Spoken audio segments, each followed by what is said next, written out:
je jeûne plusieurs fois par semaine. En d'autres termes, je ne mange pas plusieurs fois par semaine. Et là, tu es en train de te dire, pourquoi faire quelque chose comme ça? Et je te comprends, pourquoi arrêter quelque chose que l'on aime? Manger, c'est le grand kiff. La texture, la saveur, c'est l'extase dans la bouche. Pourquoi arrêter de manger? Mais quelle idée! Patiente un instant et tout prendra sens. Mais avant que je t'explique, j'aimerais venir sur un tout petit point qui me semble important à préciser. On a cette habitude de manger parce qu'on nous a dit que cela allait nous permettre d'être en bonne santé. C'est pas totalement faux. Et encore, cela dépend de ce que tu consommes. Parce que dans la vie, tu peux manger pour deux raisons bien différentes l'une de l'autre. La première, tu manges pour vivre. Ouais. Et l'autre, tu manges pour mourir. Il n'y a pas d'alternative. C'est la dualité. C'est l'un ou c'est l'autre. Soit tu manges pour vivre, soit tu manges pour mourir. Soit tu manges et tu te sens léger et énergisé, soit tu manges et tu te sens alourdi et fatigué. Soit tu manges et tu peux aller courir, soit tu manges et tu restes bloqué sur les toilettes. Il n'y a pas d'autre alternative. C'est la dualité. L'un ou l'autre. Et le jeûne t'aide à être en connexion avec ton corps, à ressentir ce qui se passe et à comprendre que ton corps rejette certains aliments. Et là, dans cette vidéo, le but n'est pas de te parler d'alimentation végétarienne ou végane, on en a rien à foutre. C'est pas ça le sujet. Le sujet, c'est écoute ce que ton corps te dit. Parce que souvent, je suis sûr, dans ton quotidien, tu manges certains aliments que ton corps rejette. Et il te le fait savoir, mais tu n'as pas appris à l'écouter. De même pour moi, il y a certains aliments que mon corps rejette, que cela soit même des végétaux, des légumineuses, des noix. Il y en a certains que mon corps rejette et que ton corps va accepter, et vice versa. Et le jeûne t'aide à être en connexion avec ce que tu ressens intérieurement. Et plein d'autres facteurs. Donc, pour résumer, chaque semaine, je vais jeûner approximativement au moins, je fais plus du jeûne intermittent, ça peut m'arriver une fois par an ou 2 fois par an de faire un jeûne sur une, pas forcément longue durée, genre 3-4 jours, c'est pas un jeûne extrêmement long, mais je fais des jeûnes intermittents chaque semaine. Je dirais que je vais pas manger entre 1 à 2 soirs par semaine, ça varie, et entre 1 à 2 matinées, sachant que je me réveille tôt, donc mon petit déjeuner, quand je le prends à 8-9 heures alors que je suis réveillé depuis 5 heures du matin, en soi, je sais plus, c'est plus un brunch. Je fais pas de petit déjeuner dans ce cas-là. Mais je vais manger majoritairement la plupart du temps 2 fois par jour. Ou 3 fois par jour. Parce que quand je mange pas le soir, je vais manger le matin, midi. Et quand je vais manger matin, midi, je vais pas forcément manger le soir. Donc parfois je vais manger 3 fois par jour, mais la plupart du temps je dirais que je mange 2 fois par jour. Je mange quasiment tout le temps le midi. Et encore ça peut m'arriver que parfois je vais manger le matin vers 9h. Et le soir et pas le midi. En fait je fais juste en fonction de ce que je ressens. Souvent on n'a pas faim, mais on va manger. T'as réalisé ça? Souvent on n'a pas faim, mais on va manger. Pourquoi? Pourquoi manger quand on n'a pas faim? Ton corps n'a pas besoin de nutriments supplémentaires étant donné qu'il te dit « je n'ai pas faim ». Pourquoi le gaver? Alors que cette énergie que tu balances dans ton système digestif, tu pourrais la faire monter et développer tes capacités neuronales. Mais non, tu préfères être fatigué, allongé sur le canapé, à digérer. T'inquiète, je l'ai fait et ça peut encore m'arriver. Surtout le matin quand je me fais mes bons petits pancakes à base de bananes. Parfois, je mets un peu trop de bananes. Du coup, je me sens alourdi. Et là, je réalise que je dois être en contact avec mon corps.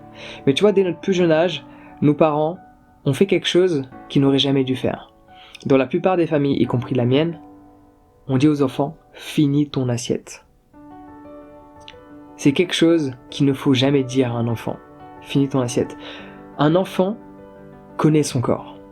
Un enfant écoute son corps. Et à l'âge adulte, on a tendance à ne plus l'écouter. On a tendance à uniquement se focaliser sur le côté culinaire. Ce que l'on apprécie, la texture, la saveur. Et on oublie d'écouter notre corps. Notre corps nous dit « Hey, j'ai plus faim. Je veux plus manger. » Et toi, tu lui dis « Ouvre la bouche et mâche. » Forcément, tu vas fatiguer tes cellules beaucoup plus rapidement, tu vas vieillir plus rapidement, ta peau va se rider plus rapidement et tout ce qui va avec, la fatigue, le manque d'énergie, etc. Un enfant, quand il a plus faim, il ne devrait plus manger. Mais souvent, on les force à finir parce qu'on veut absolument que leur assiette soit vidée, chose qui est complètement stupide. Et en plus, on leur donne La raison qu'il y a des petits Africains, ils n'ont pas à manger. En quoi finir ton assiette va changer les choses. Et encore, suivant les produits que tu as achetés, tu prends les nutriments, les aliments des gens qui sont dans ces pays-là qui meurent de faim. Donc peut-être qu'il faudrait justement ne pas consommer ces produits que tu donnes à tes enfants ou qu'on t'a donné quand tu étais enfant. J'espère que tu suis. Là où le jeûne est intéressant quand tu fais un jeûne intermittent plusieurs fois par semaine, c'est que tu apprends à accepter la faim. Souvent, la plupart du temps, tu n'as pas besoin de manger 3 fois par jour. 2 fois suffit amplement. Et l'idéal, c'est que tu fasses le test. Alors forcément, si tu n'es pas habitué la première fois que tu vas sauter un repas, tu vas avoir faim. Mais cela n'est pas de la faim. C'est juste que tu n'es pas habitué et ton corps te fait savoir qu'il y a une habitude que tu ne respectes pas. Mais quand tu prends cette habitude de sauter un repas de temps en temps et de ne pas en faire tout un drame, tu l'acceptes et tout va bien. Et tu n'es pas en manque d'énergie, au contraire, tu as plein d'énergie, tu as plus de temps parce que tu ne vas pas cuisiner, manger, faire la vaisselle, digérer. Non, tu peux déjà passer à l'action et manifester la vie souhaitée. Il n'y a pas de temps, il n'y a pas le temps, il faut vivre notre vie maintenant. Et manger 3 fois par jour, c'est une perte de temps. C'est une perte de temps parce que la plupart des gens qui mangent 3 fois par jour, quand tu regardes les nutriments que contiennent, non, c'est en inversé. Quand tu vois ce que leur assiette contient en nutriments, je pense en français ça fonctionne mieux dans cet ordre-là.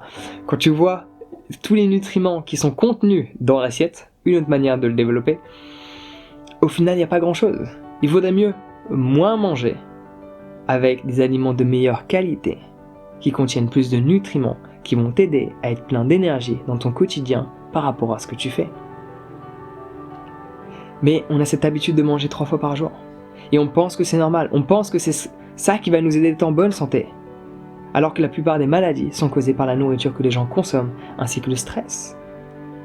La plupart des maladies à l'heure actuelle sont causées par la nourriture et le stress. Ce sont les 2 premiers facteurs. Souvent les gens quand ils sont malades, j'ai mal au ventre, j'ai la diarrhée, j'ai la gastro, j'ai quelque chose. Ils prennent un médicament et ils se disent pas que peut-être c'est parce que je mangeais quelque chose et ce quelque chose a fait en sorte que je me sente pas bien. La solution serait d'arrêter de manger cette chose-là. Donc quand tu fais le jeûne, tu apprends à écouter ton corps. Et quand tu vas manger par la suite, tu vas être davantage sensible aux aliments que tu consommes. Et là, c'est intéressant, parce qu'à travers cette sensibilité, tu vas réaliser qu'il y a certains aliments que tu manges par habitude qui ne te sont pas bénéfiques, sans pour autant lire les études, juste en écoutant le ressenti que tu as en cet instant, au moment où tu consommes ces aliments. Et là, cela devient très intéressant, parce que tu commences à être en accord avec qui tu es, à être en relation, à être d'une certaine manière uni avec ton corps, parce que la plupart d'entre nous, on est dans notre corps, mais on a tendance à croire qu'on est le corps. Nous ne sommes pas le corps. Le corps est un véhicule, tu n'es pas ta voiture, tu es dans la voiture. Tu es le pilote de la voiture. Pareil avec ton corps, tu es le pilote de ton corps. Il faut juste y mettre le bon carburant. Et certaines voitures nécessitent plus de manutention. Certaines voitures nécessitent plus d'amour. Mais essentiellement, on nécessite tous plein d'amour. Anyway, je m'égare un petit peu. L'idéal, c'est que tu fasses le test. Peut-être ne pas manger le lundi soir et le jeudi soir. Peut-être ne pas manger le mardi matin ou le dimanche matin. Juste fais le test de sauter quelques repas. Parfois le matin, parfois le soir, parfois le midi. Et d'accepter ce que tu ressens. De voir à quel point c'est plaisant de ressentir la faim. Parce que quand tu vas manger par la suite, ça va être magique. Donc j'espère que le message est passé. N'oublie pas, cela est uniquement relié à ta propre expérience. Et je peux t'assurer que faire un jeûne régulièrement va développer davantage de sensibilité à la nourriture, au goût, mais surtout à ce que tu ressens intérieurement en consommant tel et tel aliment. Parce que quand tu te sens pas bien, même émotionnellement, ça peut être relié à la nourriture que tu consommes.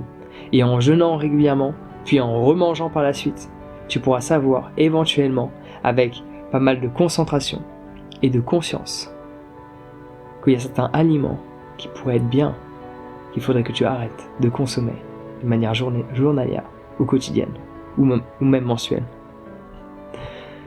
Donc voilà, Fais l'expérience, fais le test, prends soin de toi, passe une bonne journée et à bientôt.